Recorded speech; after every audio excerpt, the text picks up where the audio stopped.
నందమూరి కళ్యాణ్ రామ్ హీరోగా నటించిన latest movie 118 box office దగ్గర 2 రోజుల్లో మొత్తం మీద 3.3 కోట్లకు పైగా షేర్ అందుకొని బాక్సాఫీస్ దగ్గర దుమ్ము లేపగా మూడవ రోజు ఆదివారం అవ్వడంతో సినిమా సాలిడ్ గ్రోత్ ను సొంతం చేసుకుంది. ఆఫ్లైన్ టికెట్ సేల్స్ పూర్తిగా ట్రాక్ చేయలేకపోయాం కానీ అనుకున్న లెవెల్ ని మించి సినిమా కలెక్షన్స్ ని మూడవ రోజు అందుకుందని చెప్పవచ్చు. తక్కువలో తక్కువ మినిమం 2 తెలుగు రాష్ట్రాల్లో 1.2 కోట్ల రేంజ్ అయినా సినిమా అందుకుంటుందని భావించగా అద్భుతమైన గ్రోత్ ను సాధించిన ఈ సినిమా నైజాంలో 75 లక్షల వరకు షేర్ ను, సీడెట్ లో 32 లక్షలకు పైగా షేర్ ను ఇలా అన్ని ఏరియాలలో అద్భుతమైన వసూలను సాధించగా ఓవరాల్ గా మూడవ రోజు 2 తెలుగు రాష్ట్రాలలో సినిమా ఫైనల్ లెక్క 1.5 కోట్లకు పైగానే ఉండే అవకాశం ఉందని ట్రేడ్ వర్గాలు భావిస్తున్నాయి. ఇక వరల్డ్ వైడ్ గా సినిమా కలెక్షన్స్ 1.7 కోట్లకు పైగా ఉండటం ఖాయమని అంచనా వేస్తుండటంతో ఓవరాల్ గా ప్రీ రిలీజ్ బిజినెస్ లో చాలా మొత్తాన్ని సినిమా మొదటి వీకెండ్ లోనే వెనక్కి తీసుకురావడం ఖాయంగా కనిపిస్తుంది. ఇక మహాశివరాత్రి హాలిడే 4వ రోజున ఉండటంతో ఇదే రేంజ్ లో ట్రెండ్ అయితే ప్రీ రిలీజ్ బిజినెస్ లో మరింత కలెక్షన్లను సినిమా వెనక్కి తీసుకురావడం ఖాయంగా చెప్పుకోవచ్చు.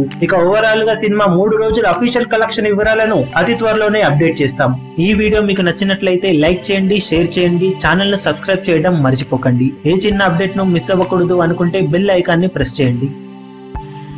లేటెస్ట్ సినిమా అప్డేట్స్ కోసం, బాక్సాఫీస్ కలెక్షన్స్ రిపోర్ట్స్ కోసం మా అఫీషియల్ యూట్యూబ్ ఛానల్ ను సబ్స్క్రైబ్ చేసుకోండి. ఏ చిన్న అప్డేట్ ను మిస్ అవ్వకూడదు అనుకుంటే బెల్ ఐకాన్ ని ప్రెస్ చేయండి.